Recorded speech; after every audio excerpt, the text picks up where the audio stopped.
Very good evening friends.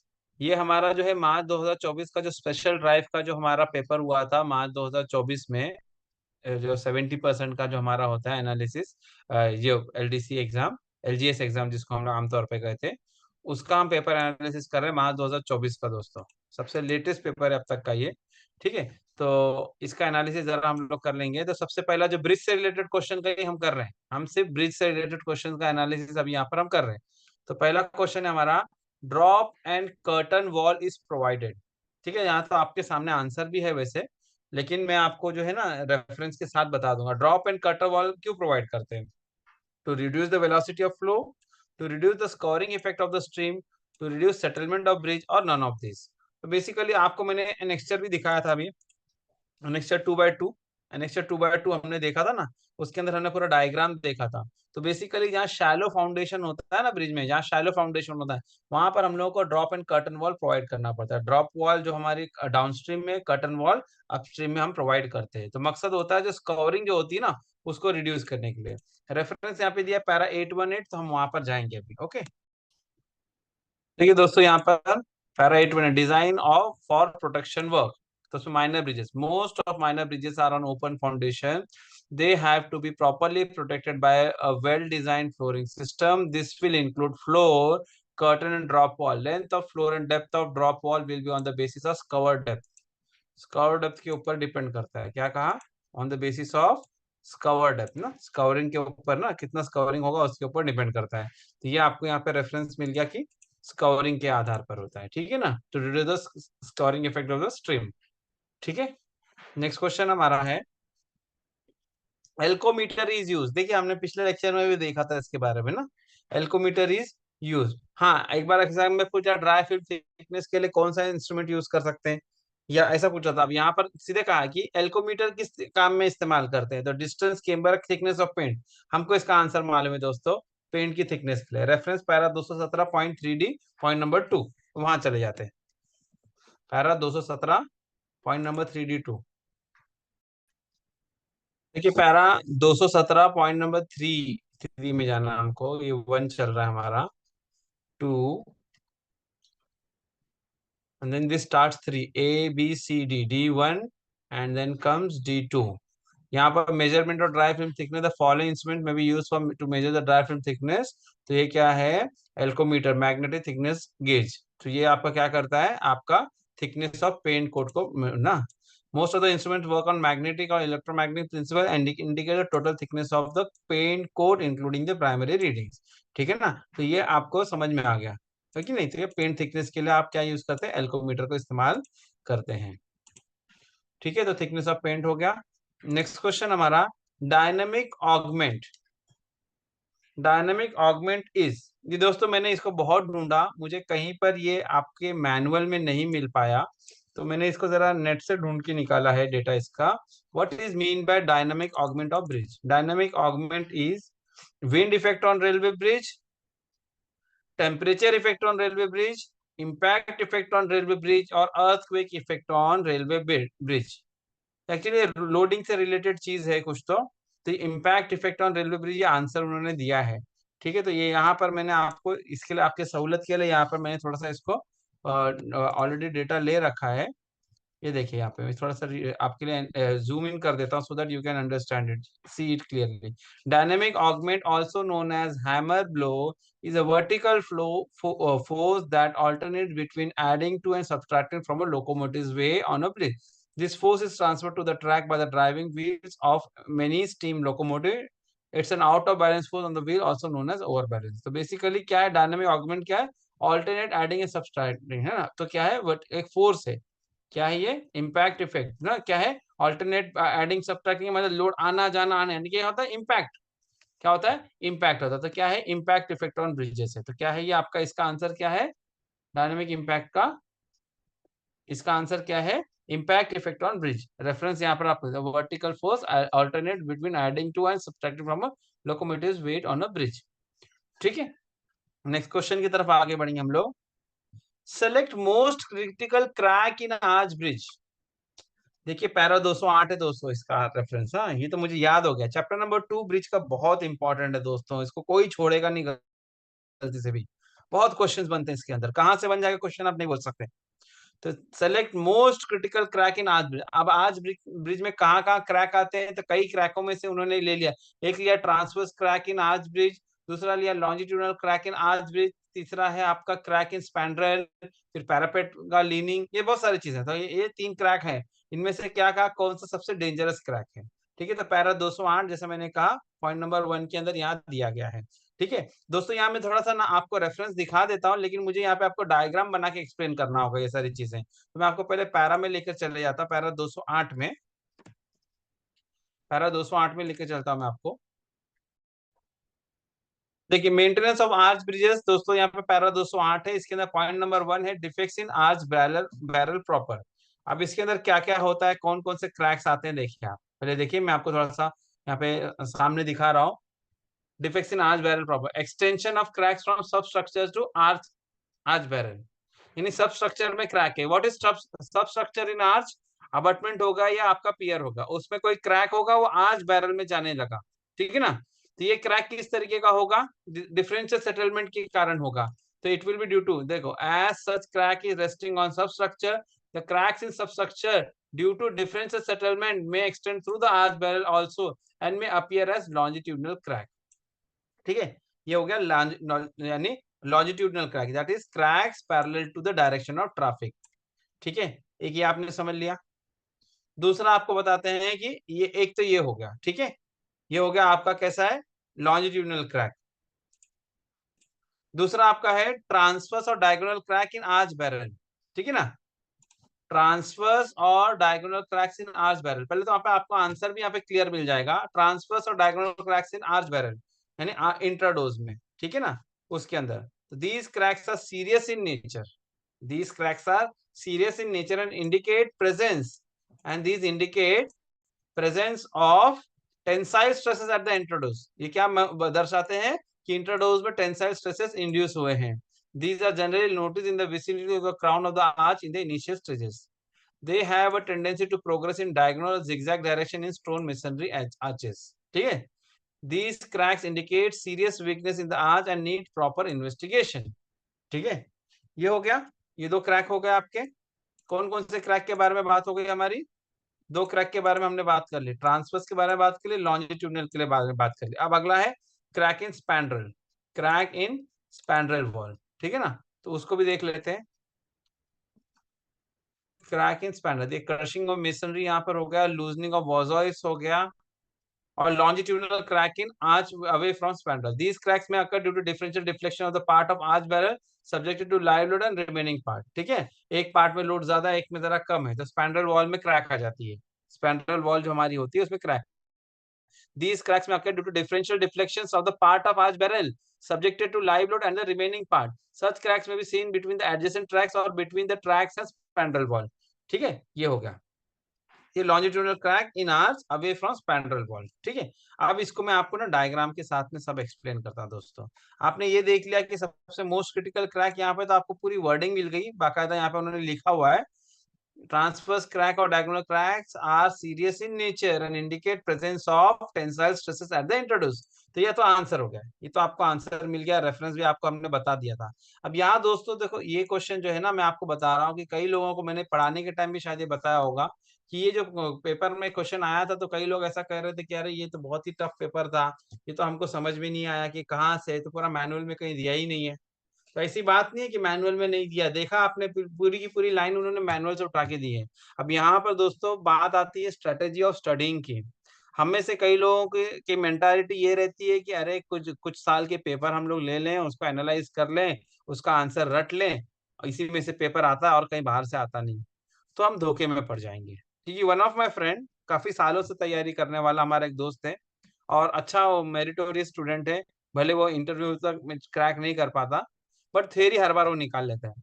So I discuss with him, so he actually he called me, तो उसने बोला अरे ये सब क्वेश्चन कहाँ कहाँ से, तो मैनुअल में कहीं दिया नहीं। मैंने कहा कि नहीं, मैंने फटाफट आंसर उसे बता दिया। तो बिकॉज वी हैव स्टडीड ना, हमने मैनुअल पढ़ा था आपके साथ में, तो हमने बता दिया। बोले किधर है, मैंने कहा मैनुअल के अंदर है। तो मुझे तो दिखाई नहीं दिया, तो मुझे उसको रेफरेंस देना पड़ा। तो बोलने का मतलब दोस्तों मैं यही कहता हूँ कि सिर्फ और सिर्फ क्वेश्चन आंसर करने से काम नहीं बनेगा। चलो हमारे पास अभी और टाइम बचा है, हम लोग जो है ना थोड़ा सा मैनुअल को भी पढ़े। रिकॉर्डिंग है, आप 2x की स्पीड में लेके जाके पढ़ें, देख देख के चले, इंपॉर्टेंट चैप्टर्स को छोड़े नहीं। थ्योरी पढ़ने के बाद में आप जब पढ़ोगे तब आपको आएगा, सिर्फ खाली प्रैक्टिस करने से काम बनने वाला नहीं है। एनीवेज, मैं टाइम पास ज्यादा कर दिया, अभी मैं आपको आज के बारे में, आज के कंपोनेंट हमको समझ में आने चाहिए। आज के कंपोनेंट हमको समझ में आएंगे तब तो हम उसको आंसर कर पाएंगे। मैं थोड़ा सा ना आज का डायग्राम कुछ इस तरीके से बना रहा हूँ, समझाने के पॉइंट ऑफ व्यू थोड़ा सा, ठीक है नहीं, थोड़ा सा इमेजिन करने के लिए आसान हो उस point of view. Okay, something like this. और ये समझो हमारा कहीं यहाँ पे ये थोड़ा ये पार्ट मेरा सही से नहीं बन पाया यहाँ का, ठीक है, मैं इसको ऐसे ही ले लेता हूँ। और अगर हम बात करेंगे क्रॉस सेक्शन की तो ये हमारा क्रॉस सेक्शन हो जाएगा, ठीक है ना। थोड़ा सा मैं बना देता हूँ कच्चा पक्का डायग्राम, क्योंकि हमको कंपोनेंट समझने आना चाहिए दोस्तों। ये जो बीच वाला पार्ट है इसको colour it with different colour, जिसको हम लोग क्राउन बोलते हैं, इसको हम लोग क्राउन बोलते हैं, ठीक है। ये हो गया, इसको आर्च बैरल बोलते हैं दोस्तों, ये कर्व पार्ट होता है, इसके ऊपर गाड़ी आपकी नहीं चलती, इसके ऊपर आपकी गाड़ी नहीं चलती है। अब उसको उसको मुझे अगर आपको दर्शाना है ना दोस्तों, तो ये मुझे ऐसा बनाना पड़ेगा, कच्चा पक्का डायग्राम इस तरीके से, ऐसे ही होता है ना अरेंजमेंट, कच्चा पक्का ऐसे ही होता है, ठीक है। मेरे क्राउन की हाइट कम ज्यादा हो गई है भले, लेकिन कॉन्सेप्ट हमारे लिए इंपॉर्टेंट है। What is important for us is a concept, ठीक है। इस तरीके का हमारा ये होता है स्ट्रक्चर। अब इसके अंदर फिर आप और अगर डिटेलिंग में जाएंगे तो फिर ये आपको इसका ये दिखाई देगा, वॉजर वगैरह आपको जो है ना, वॉल का ये सब दिखाई देगा। आज का जो है स्ट्रक्चर ये एंड समथिंग लाइक दिस, ऐसे ही होता है। इसमें हमारा ये बीच का पार्ट क्राउन वाला हो गया, समथिंग लाइक दिस, ऐसा होता है। बाकी पार्ट आप जानते हैं, ये कुछ इस तरीके से स्टोन पीसेस वगैरह होते हैं। ओके, तो दोस्तों ये जो कर्व्ड पाथ है ना, इसको क्या कहा जाता है, इसको कहते हैं हम लोग आर्च बैरल। इसको हम क्या क्या कहते हैं, आर्च बैरल, क्या कहते हैं हम लोग इसको, आर्च बैरल, ठीक है। इसे हम क्या कहते हैं, we call it as arch barrel. पहले तो यही समझ में आएगा तब तो एग्जाम में आप कुछ कर पाएंगे, टर्मिनोलॉजी नहीं समझेगी तो क्या करेंगे। तो इसको हम लोग क्या कहते हैं, आर्च बैरल कहते हैं, क्या कहते हैं, आर्च बैरल, ठीक है। तो क्या कहा, अच्छा और दूसरी बात, ये जो अंदर का हिस्सा है इसको what we call it as, we call it as intrados, intrados कहते हैं इसको, क्या कहते हैं हम लोग, we call it as intrados. इसी तरीके से जो बाहर से जो पार्ट आएगा इसको हम क्या कहेंगे, एक्स्ट्रा डोस, एक्स्ट्रा डोस, ठीक है। तो इंट्राडोस, एक्स्ट्रा डोस, ये सारे कंपोनेंट्स हैं, हाँ, हो गया। और एक पॉइंट, सब मैं थोड़ा आप लोगों को बोर कर रहा हूँ बेसिकली, ये पोर्शन को हम कहते हैं हॉन्च, दिस पोर्शन इज कॉल्ड हॉन्च, इसको हम क्या कहते हैं, वी कॉल हॉन्च, ठीक है। कुछ चीजें पता चल गई। अच्छा, अब ये जो पोर्शन है ना, ये जो पोर्शन है आपका, आई मीन यहाँ से लेके यहाँ तक का पार्ट, कौन सा वाला, ये, यहाँ हम लोग बलास्ट भर देते हैं ना, फिलिंग कर देते हैं ना, बलास्ट, ये हम लोग बलास्ट भर देते हैं। तो इतने जो पोर्शन, अब जैसे कि अगर मेरा रेलवे ट्रैक की अगर मैं बात करूं, रेलवे ट्रैक के लेवल की अगर मैं बात करूं, तो ये जो ब्लैक लाइन है ना, आप इसको समझ के चले, आप इसको समझ के चल के ये रेलवे लाइन यहाँ चली, ये गाड़ी चली, ये लेवल ब्लैक वाला, ठीक है। तो इस लेवल तक, यानी स्लीपर के बॉटम लेवल तक मैं कहूंगा, इसके ऊपर आपका जो स्लीपर है वगैरह सब आएंगी, ठीक है ना। कुछ इस प्रकार से समझाने के लिए मैं बता रहा हूँ आप लोगों को, जैसे कि हमारी ये स्लीपर आ गई, ठीक है, ठीक है, कि हम रेलवे वाले हैं तो हम लोग को ट्रैक ही के बारे में देखना पड़ेगा ना, रोड थोड़ी देखेंगे हम लोग। बाकी रोडवेज में भी कॉन्सेप्ट यही रहेगा, कुछ अलग नहीं रहेगा, है कि नहीं। ये हमारी स्लीपर आ गई। तो इस लेवल तक दोस्तों ये जो दीवार है ना किनारे की, इसको हम लोग स्पैंड्रल कहते हैं, इसको हम क्या कहते हैं, स्पैंड्रल वॉल बोलते हैं, ठीक है ना। ये आर्च बन गया आपका, आर्च के ऊपर आपने फिलिंग कर दी तो बलास्ट वगैरह की, तो ये जो लेवल है ना, जो ट्रैक के नीचे तक का लेवल, जो एंड में जो है, दैट इज कॉल्ड स्पैंड्रल वॉल। फिर इसके ऊपर एक और वॉल आती, इसके ऊपर एक और वॉल आती, जो मैं अभी यहाँ पर बना रहा हूँ, जो मैं आपको यहाँ पे अलग कलर से एक बना दे रहा हूँ। ये होगी पैरापेट वॉल, स्पैंड्रल वॉल के बिल्कुल ऊपर होगी पैरापेट वॉल, ठीक है ना।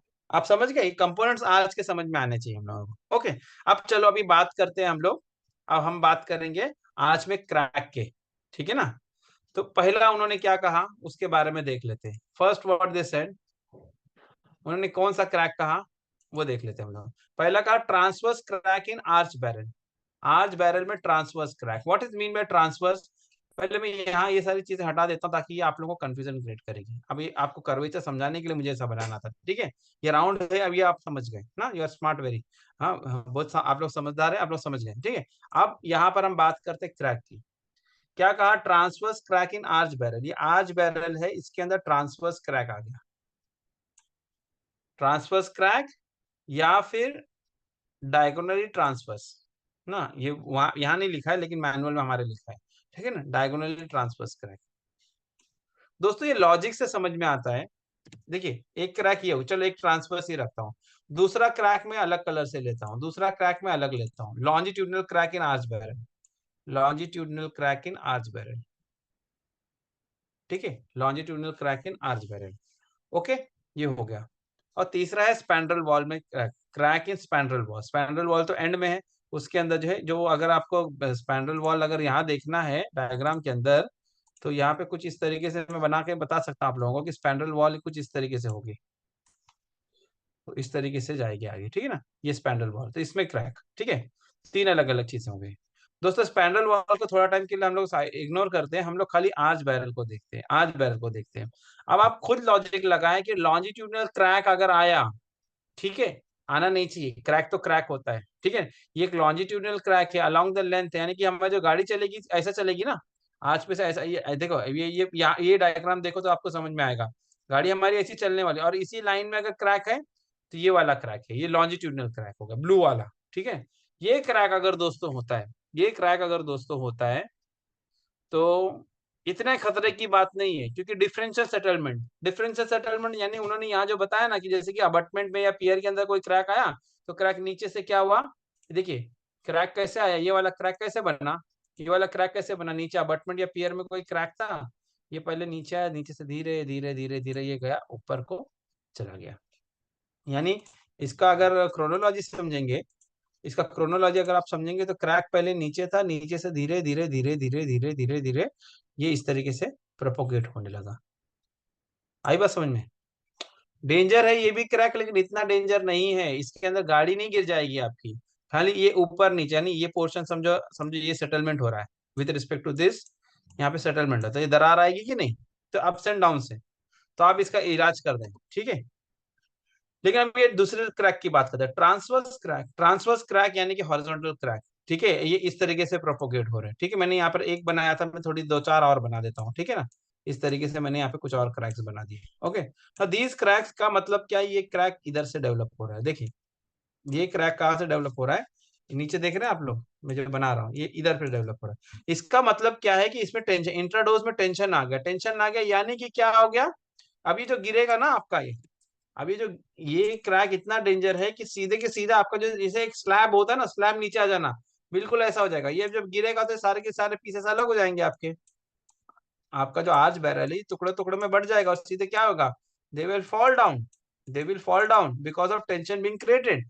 तो ट्रांसवर्स क्रैक दोस्तों डेंजर होता है, ट्रांसवर्स क्रैक डेंजर होता है, तो ट्रांसवर्स क्रैक के लिए जो है डेंजर होता है।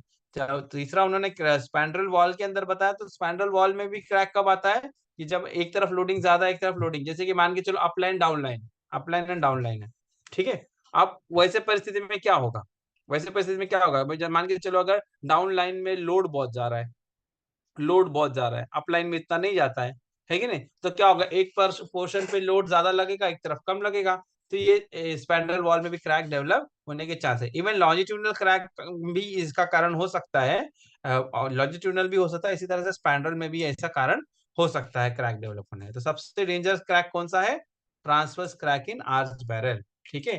ट्रांसवर्स क्रैक आर्च बैरल में ये डेंजर क्रैक होता है हमारा, ओके। नेक्स्ट क्वेश्चन की तरफ बढ़ेंगे दोस्तों।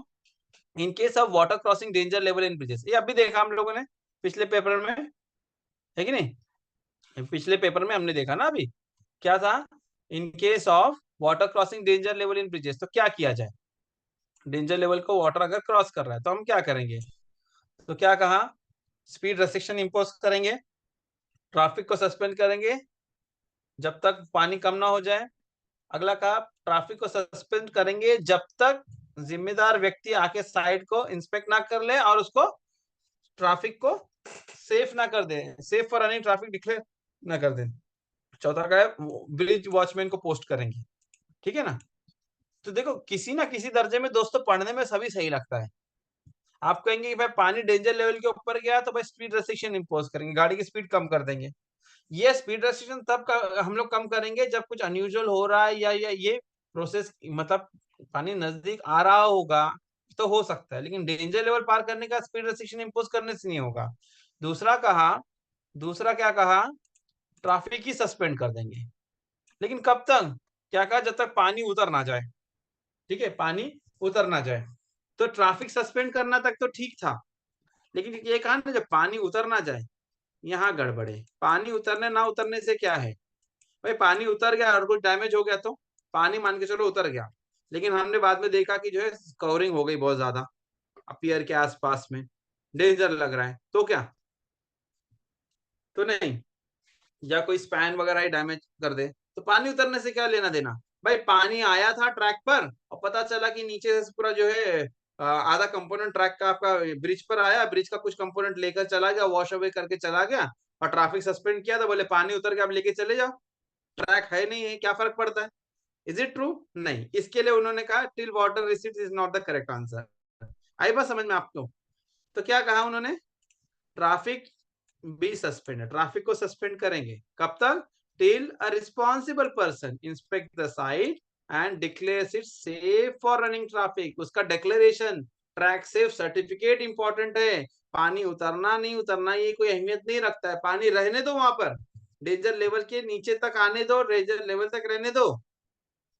लेकिन अगर जो हमारा रिस्पॉन्सिबल व्यक्ति, खास करके आमतौर पे यहाँ पे पीडब्ल्यूआई हुआ करते हैं, है कि नहीं, वो आकर उन्होंने सेफ डिक्लेयर कर दिया, है कि नहीं, कि भाई गाड़ी पास की जा सकती है, बस काम बात खत्म हो गई, ठीक है नहीं। तो यार, और अगला क्या कहा, bridge watchman to be posted. Bridge watchman को तो पहले पोस्ट किया जाता है दोस्तों, है कि नहीं, पानी चढ़ने के बाद ये तो पोस्टेड होगा, ये शायद आपको इन्फॉर्म करेगा कि भाई डेंजर लेवल को पार कर गया पानी, यही तो बताएगा आपको। आपको कैसे पता लगेगा, यही तो बताएगा, तो ये तो पहले से पोस्टेड है, ठीक है नहीं। तो ये आपका जो है करेक्ट आंसर है, traffic be suspended till a responsible person inspect the site and declares it safe for running traffic. ठीक है, तो ये यहाँ पर आपको रेफरेंस पैरा 703 पॉइंट नंबर 2। देखिए दोस्तों यहाँ पर क्लियरली मेंशन किया है, danger level at bridges, all traffic shall remain suspended till such time a responsible official inspects the bridge, track and approaches thoroughly and declares it safe for the passage of trains। ठीक है, आई बात समझ में? यही point हमारा सही था, उसका रेफरेंस आपने देख लिया। Next question, corrosion in steel works can be prevented bye, steel के अंदर करोजन लग रहा है तो कैसे आप उसको प्रिवेंट करेंगे। Corrosion in steel works can be prevented by protective coating, by painting, metallizing और use of epoxy based paint. Painting करके, मेटलाइजिंग करके, एपॉक्सी बेस्ड पेंट। दोस्तों ये सारे के सारे आंसर यहाँ पर सही है, सारे के सारे आंसर आपके सही है। मैं आपको रेफरेंस दिखा देता हूँ, पैरा 217 एंड 218, पैरा 217 एंड 218। देखिए दोस्तों पैरा 217 218 भी नहीं, 216 में ही हमको लास्ट लास्ट में मिल गया इसका answer. Para 216, corrosion and its prevention. Corrosion is deterioration of metal due to its interaction and corroding environment. ठीक है, इसमें डायरेक्टली मैं आंसर पे जाता हूँ, प्रोटेक्टिव कोटिंग। इसका क्या, प्रिवेंशन ऑफ करोजन कैसा करेंगे हम लोग, prevention of corrosion, prevention of corrosion, corrosion में भी prevented by any of the following mean, protective coating by painting, next का मेटलाइजिंग, और क्या, use of epoxy based paint. तो प्रिवेंशन ऑफ करोजन कैसा कर सकते हैं, प्रोटेक्टिव कोटिंग बाय पेंटिंग से, है कि नहीं, ये वाला। दूसरा क्या कहा, मेटलाइजिंग, यानी ये वाला पॉइंट हो गया आपका। और तीसरा क्या कहा उन्होंने, use of epoxy based paint, तो ये वाला हो गया। तो सारे के सारे पॉइंट आपके सही है, सारे के सारे सही है। यहाँ रेफरेंस में हम लोग इसको 217 18 की जगह पे मैं यहाँ भी करेक्शन कर देता हूँ, 217 18 बहुत डिटेल में मिलेगा, 216 में आपको मिल जाएगा, 216 में आपको बिल्कुल लास्ट की लाइन है, यहाँ मिल जाएगा। तो ये करोजन से जो है आपका बचाव हो जाएगा। तीनों ही तरीके हमारे सही है, कारगर साबित होंगे। नेक्स्ट क्वेश्चन दोस्तों, फंक्शंस ऑफ बियरिंग। बियरिंग का काम क्या है? Functions of bearing to transfer loads from superstructure to substructure. Yes, ये काम है। जो भी लोड आएगा, देखिए कनेक्शन आपको पता है, जैसे सबसे ऊपर सुपरस्ट्रक्चर है, उसके बाद में बियरिंग है, उसके बाद में बेड ब्लॉक है, उसके बाद में पियर या अबटमेंट है, ये अरेंजमेंट है। अब अगर बेरिंग मेरी इतनी स्ट्रांग नहीं होगी कि जो भी ऊपर सुपरस्ट्रक्चर से लोड आता है वो कैरी ना करे, फिर वो बाकी मूवमेंट वगैरह कैसे करेगी? तो क्या है, the functions of bearings are to transfer loads of from superstructure to substructure. Load transfer करने का काम होना चाहिए। दूसरा, allow movement of superstructure due to temperature variation. Temperature variation के कारण से गर्डर आपका बढ़ना घटना होता है, तो टेम्परेचर वेरिएशन के साथ मूवमेंट को अलाउ करना। ठीक है ना? तो एक्चुअली लॉन्जिट्यूडनल मूवमेंट की यहाँ बात हो रही है, लॉन्जिट्यूडनल मूवमेंट की यहाँ पे बात हो रही है। दूसरा क्या कहा, allow movement due to deflection of superstructure under load. Deflection हो रहा है, हाँ, कुछ रोटेशन हो रहा है, वो अलाउ करना। सारा का सारा दोस्तों काम है, तीनों का तीनों इसमें सही है। तो all of this is the correct answer. Para 222 में इसका आपको मिल जाएगा आंसर। ठीक है, पैरा 222 में। देखिए दोस्तों, functions of bearing para triple two में हम लोग जा रहे हैं। तो ये देखिए, types of bearings transverse the forces. bearings transfer the forces coming from the superstructure to the substructure. एक, it allows necessary movement in substructure superstructure which is caused by temperature variations. Temperature variation क्या है? साथ ही साथ में क्या, falling generally sliding में bearing permitting rotation and translation. तो translation and rotation ये भी काम करते हैं ना बेसिकली, ये सारे के सारे काम करती है। तो इसके लिए all of the above is the correct answer. All of the above is the correct answer, all of these I mean. ठीक है। टनल, नेक्स्ट देखिए, ये क्वेश्चन में आप फिर कहा, आपको कहा हर ही पेपर में आ रहा है दोस्तों। Tunnel should be inspected annually. आप क्या कर देते हैं, वेरिएशन क्या कर देते हैं, कभी टनल कहते हैं, कभी कटिंग कहते हैं, कभी ब्रिज कहते हैं, ठीक है नहीं? तो टनल के बारे में कहा, tunnel should be inspected annually by dash before monsoon. Monsoon से पहले टनल का इंस्पेक्शन हर साल कौन करेगा? सॉरी, मॉनसून से पहले टनल का इंस्पेक्शन हर साल कौन करेगा? DEN, SSC bridge, SSC PV और एसएससी वर्क्स और एईएन। तो यहाँ मैंने आपको बता दिया था कि एईएन जो होते हैं मानसून के पहले करते हैं टनल और कटिंग का इंस्पेक्शन, और आपका जो पीडब्ल्यूआई होते हैं वो बाद में करते हैं। तो पैरा 1004 में आपको इसका आंसर मिलेगा। देखिए दोस्तों, यहाँ पर बिल्कुल क्लियरली लिखा हुआ है, clearly it is mention, the assistant engineer shall inspect every tunnel on the subdivision once a year before the monsoon, before the monsoon. यही तो हमको चाहिए था, यही तो हमें चाहिए था, कुछ और थोड़ी चाहिए था, यही चाहिए था, ये हमको मिल गया। तो एन शैल इंस्पेक्ट एनुअली बिफोर मानसून, कौन करेंगे? एन को करना है। Next question, question number 9। देखिए अगेन चैप्टर नंबर 2, कितना जाएंगे चैप्टर नंबर 2 के क्वेश्चंस देखते रहे आप। हाँ, बल्जिंग ऑफ अबटमेंट्स में बी ड्यू टू। अबटमेंट का बल्जिंग किस कारण से होगा? Excessive surcharge with increased axle load, choked weep holes, failure of backfill material because of clogging, all of these. Again answer इसका all of these, para 207 point number 3। Para 207 point number 3 में हमको जाना पड़ेगा। देखिए दोस्तों, para 207 abutment pier wing wall and return wall, इसमें point number 3 आप देखेंगे, leaning bulging of abutment wing walls and return walls ना। तो क्या है, बल्जिंग ऑफ अपार्टमेंट के बारे में बात चल रही है ना, बल्जिंग ऑफ अपार्टमेंट। तो बल्जिंग ऑफ अपार्टमेंट इसी के अंदर आया।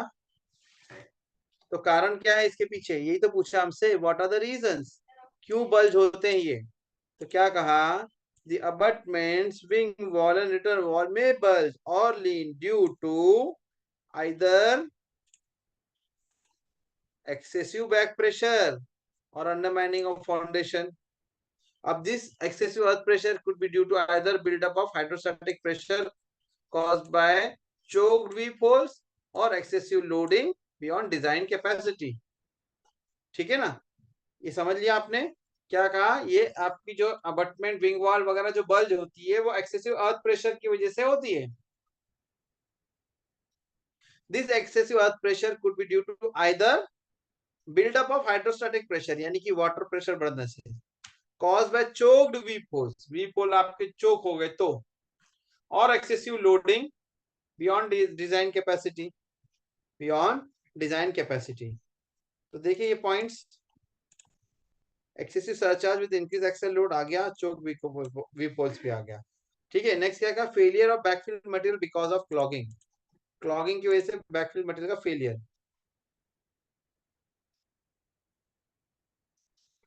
ठीक है, तो ये फेलियर भी एक्चुअली ये undermining foundation, the excessive earth pressure could be due to either buildup of hydrostatic pressure caused by choked weep holes. ठीक है ना,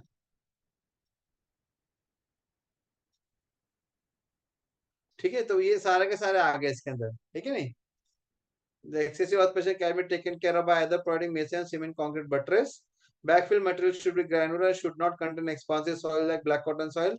Proper filter layer. ठीक है ना, ये सारे के सारे आ गए, तो ये सारे के सारे दोस्तों आंसर हमारा जो है ना, ऑल ऑफ दीज इसके अंदर है। ठीक है, next, in an open web through girder, in an open web through girder mark the correct statement. In an open web through girder, मैंने यहाँ पे डायग्राम ही लगा दिया दोस्तों, कुछ कुछ चीजें मुझे डायरेक्टली मैनुअल से नहीं मिल रही थी तो मैंने इस डायग्राम लगा दिया। In an open web through girder mark the correct statement, open web through girder में करेक्ट स्टेटमेंट को मार्क करो। क्या है, sleepers rest on the cross girders directly, sleepers rest on the cross girders directly, sleeper rest in the stringers directly, on the होना चाहिए, in the मैंने लिख दिया गलती से, मेरे से इन लिख दिया, ऑन होगा। Sleepers rest on the bottom chord members directly, none of this. क्या सही है, तो आंसर आप देख रहे हैं, sleeper rest on the stringers directly, ये सही है। ठीक है ना, ओपन वेब गर्डर में कैसा होता है अरेंजमेंट, यहाँ डायग्राम देख लें, थोड़ा मैं आपके लिए जूम कर देता हूँ सो दैट आपको देखने में सहूलत हो जाए। ठीक है, अरेंजमेंट कैसा होता है, I think you are able to see it. ये देखिए, थोड़ा सा मैं जूम कर रहा हूँ तो फिर भी नहीं दिखा पाया, चलो ठीक है, यहाँ पे मैं थोड़ा सा स्क्रॉल करके दिखाता हूँ। ये देखिए, ये आपका ओपन वेब गर्डर है। ठीक है, ये आपका ओपन वेब गर्डर है, ये आपका मेन गर्डर होगा, ग्रीन कलर के जो है ना, ठीक है नहीं, ये सॉरी, ये ऑरेंज वाले पूरा गर्डर हो गए। फिर उसके ऊपर बाद में क्या किया, हमारे क्रॉस ब्रेसिंग्स वगैरह हो गई, यहाँ पे देखो एक रनर रन किया है ना ग्रीन कलर का, दे आर कॉल्ड एज स्ट्रिंजर्स। क्या कहते हैं हम लोग उसको, स्ट्रिंजर्स। ठीक है ना, तो ये फ्लोर बी में क्रॉस गर्डर, देखिए एक ट्रस ये वाला हो गया, दूसरा ये वाला हो गया, ऊपर से क्रॉस ब्रेसिंग, और ये यहाँ पे देखो ऊपर से देखो ब्रेसिंग देख रहे हैं आप लोग, ब्रेसिंग है, स्ट्रट ब्रेसिंग सब अरेंजमेंट है। और ये क्या है, दीज आर फ्लोर बीम्स, और इनके ऊपर क्या लगाया गया है, आपका स्ट्रिंजर्स लगाया गया है, और उन स्ट्रिंजर्स के ऊपर आप क्या करते हैं, उन स्ट्रिंजर्स के ऊपर आप जो है स्लीपर को लगाते हैं। ये जो स्ट्रिंजर्स है ना, इसी के ऊपर आप क्या करेंगे, स्लीपरों को बिछा देते हैं। ठीक है ना, तो ये बेसिक कॉन्सेप्ट है। ठीक है, तो डायग्राम से मैंने आपको यहाँ पे एक्सप्लेन करने की कोशिश की है, instead of like giving you solution from somewhere else. मैं कहीं और से एक्चुअली मैं मैनुअल में सोर्स आउट नहीं कर पाया, इस वजह से मुझे ये सहारा लेना पड़ा। ठीक है, but answer is correct. Next question दोस्तों, minimum cushion specified over an arch bridge, the minimum cushion specified over an arch bridge. दोस्तों ये क्वेश्चन आपको पूरे ब्रिज मैनुअल में कहीं पे नहीं मिलेगा एग्जैक्ट आंसर के साथ में, अप्रोप्रिएट कुशन टर्म आ जाएगा, है कि नहीं, लेकिन आंसर आपको नहीं मिलेगा। क्यों, क्योंकि ये क्वेश्चन लिया गया है आज ब्रिज कोड से। कहां से लिया गया है क्वेश्चन, ये क्वेश्चन लिया गया है आज ब्रिज कोड से। ठीक है, तो ये आज ब्रिज कोड में आपको इसका आंसर मिलेगा, मैं आपके सामने आज ब्रिज कोड ओपन करता हूँ, मैं आपको इसका आंसर देता हूँ। ठीक है,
ओ हो, आई एम सॉरी, वॉइस मेरा बंद था ना, आई एम सॉरी,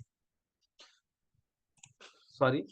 ठीक है, यहाँ पे वॉइस बंद रह गई। तो देखिए दोस्तों, यहाँ पर आप यहाँ देखिए, यहाँ पर आप देखिए क्या कहा गया है। It is recommended that the depth of the fill between the underside of the sleeper and crown of the arch should not be less than 1 meter. 1 metre से कम नहीं होना चाहिए. It is recommended that the depth of the fill between the underside of the sleeper and the crown of the arch should not be less than 1 meter. ये आपको आज bridge code में से मिला है। ठीक है, तो यहाँ पर मैंने आपको जैसे बताया कि ये जो है ना स्लीपर का बॉटम है, और ये क्राउन है, क्राउन जो सबसे ऊंचा हाई पॉइंट जो होता है आर्च का, वो वहां से ये कितना होना चाहिए, it should be minimum 1 metre. 1 metre से ज्यादा रहा चलेगा, 1 मीटर से कम होना नहीं चाहिए। ठीक है, इससे कम नहीं होना चाहिए। ठीक है, ये हमारा आज ब्रिज कोड का क्वेश्चन था दोस्तों। आज ब्रिज कोड से हमसे ये क्वेश्चन हमसे पूछा गया था। ठीक है, नेक्स्ट क्वेश्चन है हमारा question number 12। Advantages of welded girders over riveted girders. दोस्तों एक्चुअली ये देखा जाएगा ना, तो this is not the question from bridges, but क्योंकि हमारे ब्रिज में वेल्डेड गर्डर भी होते हैं, रिवेटेड गर्डर भी होती है, एक्चुअली स्टील स्ट्रक्चर जो है ना हमारा जो सब्जेक्ट है सिविल इंजीनियरिंग का, उसका क्वेश्चन है। तो मैं यहाँ पे इसको जनरलाइज स्टेटमेंट के तौर पे आपको एक्सप्लेन कर देता हूँ। ये आपको मैनुअल में ऐसा कोई आंसर नहीं मिलेगा इसका, क्योंकि ये क्वेश्चन ही नहीं है मैनुअल में। तो वेल्डेड गर्डर होते हैं, रिवेटेड गर्डर, तो फायदा क्या होता है, तो देखो, सेविंग्स ऑफ स्टील। देखिए, रिवेटेड गर्डर में क्या होगा, आपको हर जगह पे गसेट प्लेट लगाना पड़ेगा, यानी एक एक्स्ट्रा प्लेट लगानी पड़ेगी, और उसके बाद में आपको रिवेटिंग करना पड़ेगा, तो एक्स्ट्रा रिवेट का वेट वगैरह, तो वहां पे स्टील ज्यादा लग जाती है। वेल्डेड गर्डर में फायदा ये होता है कि आप दो मेंबर को एक साथ वेल्ड कर सकते हैं। जैसे एग्जांपल देते हैं आपको, समझो कि दो प्लेट है मेरे पास, एक प्लेट ये है और एक प्लेट ये है। ठीक है, इन दोनों को आपस में जोड़ना है, इन दोनों को क्या करना, आपस में जोड़ना है। ठीक है, एक मिनट, हाँ ऐसा करते हैं। ठीक ठीक है, इन दोनों को आपस में जोड़ना है। अब अगर मुझे, अगर जस्ट इमेजिन कि रिवेटेड गर्डर अगर आप यूज करें, अभी रिवेटेड अगर आप यूज करते हो, आप क्या करेंगे, यहाँ पर एक एंगल लगाएंगे, यहाँ पर एक एंगल लगाएंगे, फिर एंगल लगाने के बाद में तब जाके फिर आप इसके आगे क्या करेंगे, देन यू आर गोना, क्या करेंगे आप इसको, आप उसको बाद में आप आगे जाके क्या करेंगे, इसकी रिवेटिंग करेंगे। ठीक है ना, मैं कच्चा पक्का डायग्राम बना रहा हूँ। ठीक है ना, इस तरीके से करेंगे। ओके, तो अब यहाँ पर क्या हुआ, देखिए यहाँ पर क्या हुआ, एक एक्स्ट्रा एंगल आपको लगाना पड़ा, तब आप जोड़ पा रहे हैं।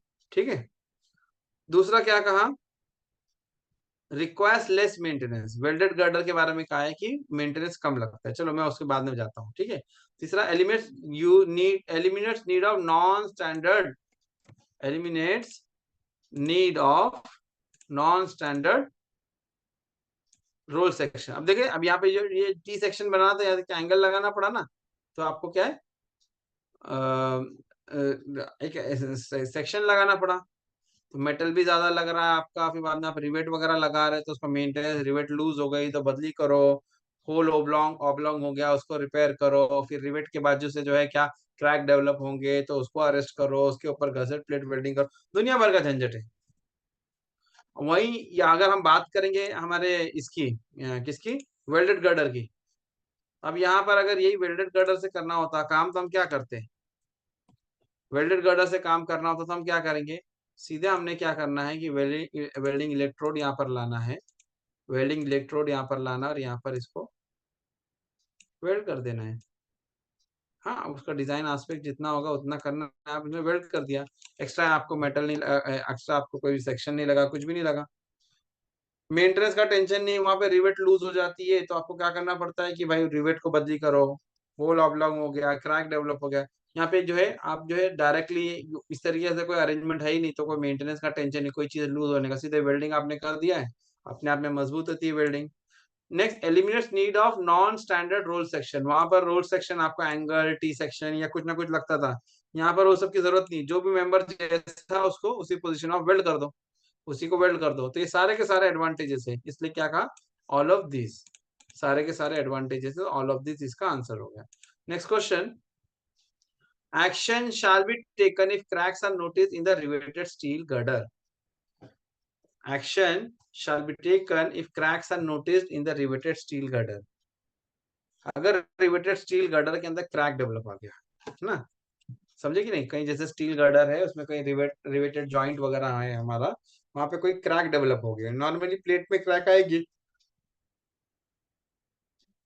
तो क्या करना, क्रैक को वैसे ही उसके हाल पे छोड़ देना, crack shall be kept as it is, वैसे ही छोड़ देना, या क्रैक की वेल्डिंग कर दी जाए। अब देखिए क्रैक की वेल्डिंग का मतलब क्या हुआ, अब इसको समझो क्या कहना चाह रहे हैं।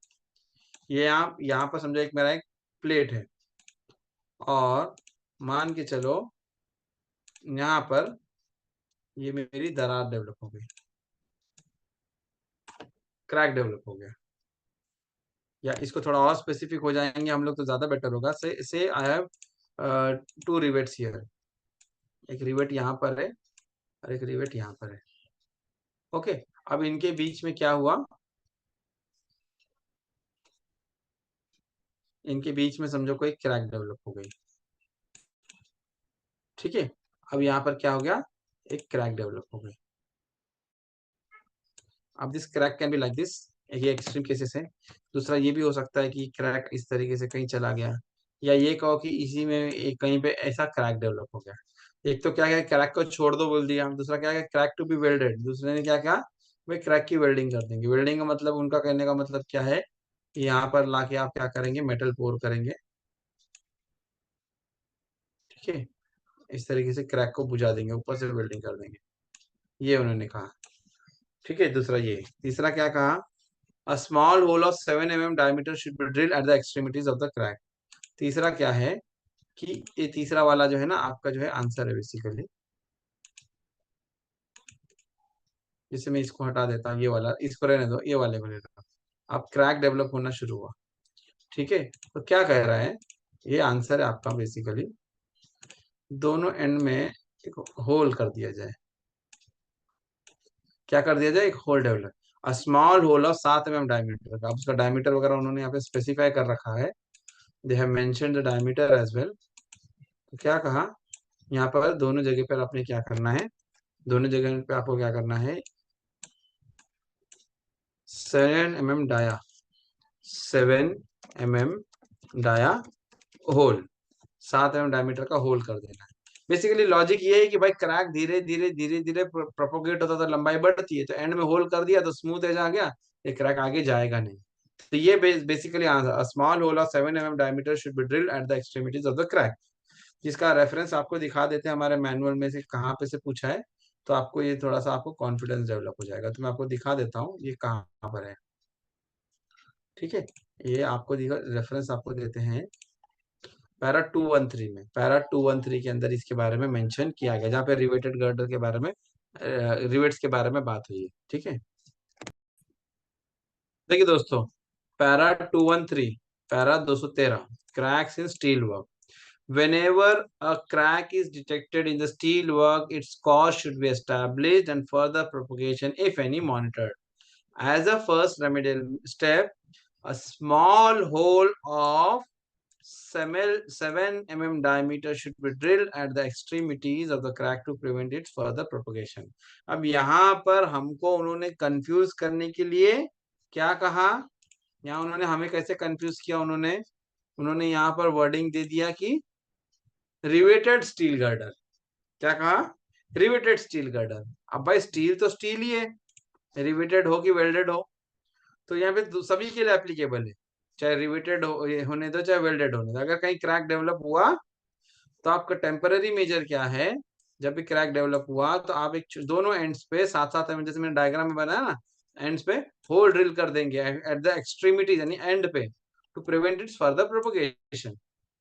ये तो आपका क्या हुआ, टेम्पररी रिलीफ है, ठीक है।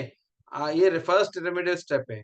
लॉन्ग टर्म सॉल्यूशन भी बता दिया यहाँ पर। लॉन्ग टर्म सॉल्यूशन क्या है, long term solution, the crack, क्या करेंगे, as a long term solution the cracked member may be strengthened by cover plate adequately riveted.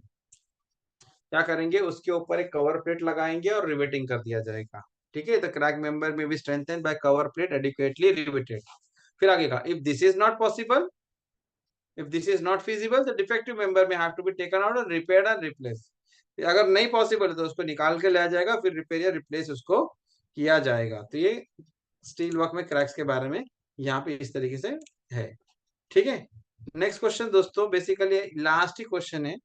Loss of camber in the steel girder can be mainly due to, ये हमारा repeated question है। पिछले paper में जो हमने किया था, कल जो हमने किया था, आई मीन मार्च 2023 का पेपर में, उधर पे भी ये सेम क्वेश्चन आया था। मार्च 2023 का पेपर हमने जब एनालाइज किया था, मार्च 2024 में भी वही क्वेश्चन आ गया। Loss of camber in the steel girder can be mainly due to या एट्रीब्यूटेड टू, ऐसा टर्म यूज किया उन्होंने वहां पर। ठीक है, over stressing of members beyond the elastic limit, over stressing of riveted joint, loose rivets, और all of the above. All of the above यहाँ पर आंसर है। ठीक है, सारे के सारे सही है। तो ये आपको, इसका भी रेफरेंस आपको मिल जाएगा यहाँ पर, पैरा 212 पॉइंट नंबर 2। देखिए दोस्तों, पैरा 212 है, उसका पॉइंट नंबर 2 है। मैं आपको दिखा देता हूँ para number 212, para 212, loss of camber in steel girder.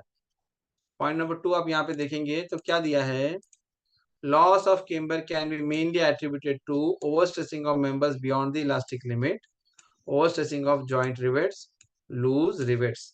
तीन रीजन का है ना, तीन, over stressing of member beyond elastic limit, over stressing of joint rivets and loose rivets. Same चीज यहाँ पर, over stretching of member beyond elastic limit, over stretching of rivet joints, loose rivets. All of the above is the correct answer. ठीक है ना, option D, यानी कि all of the above is the correct answer. Okay दोस्तों, तो इस तरीके से दोस्तों हमने देखा कि ये हमने अब तक जितने भी पेपर थे, हमने नायर के 5 पेपर हमारे हो गए टोटल। एक तरह से देखें आप, नवंबर 2022 का था हमारा, वो हमने एनालाइज कर लिया। फरवरी 2023 का किया, मार्च 2023 का किया एनालाइज, जून 2023 का किया, मार्च 2024 का। हमने अब तक जितने पेपर हुए, उसमें जितने ब्रिज से रिलेटेड क्वेश्चन है, हमने दोस्तों सारे के सारे विद क्रॉस रेफरेंसेस ले लिया है। ठीक है, तो आप लोग अच्छी तैयारी करें दोस्तों। आगे भी जो है अभी एग्जाम आएगा, तो इसकी अच्छी प्रैक्टिस आप लोग करेंगे। ठीक।